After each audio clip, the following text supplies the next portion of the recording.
করে দিয়ে সবাইকে খাওয়াইয়েছে দেশবাসীকে।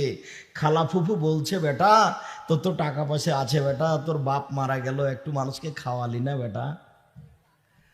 তো বাপের নামে যেটা করছেন ওটা তো সাদকা, ওইটা তো মানুষের ময়লা, ওটা তোমার বাপের গায়ের ময়লা, ওইটা শুধু ফকির মিসকিন খাবে।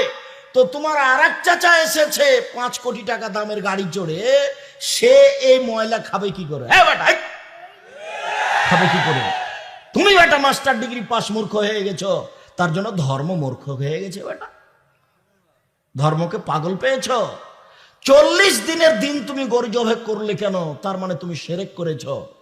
তুমি তোমার বাপের নামে সবাকে গরু খাইয়ে বিদাত করেছ, তুমি শিরক করেছ, তুমি বেদাত করেছ, তুমি শিরক করেছ, তুমি বেদাত করেছ।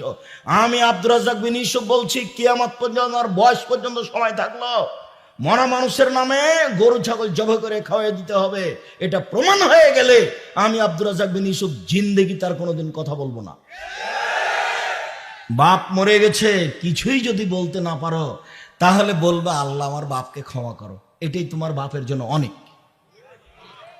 কিছুই যদি জানা না থাকে তো কবরের পাশে গিয়ে বলবে আসসালামু আলাইকুম, আল্লাহ তুমি আমার বাপকে ক্ষমা করো, এটাই অনেক।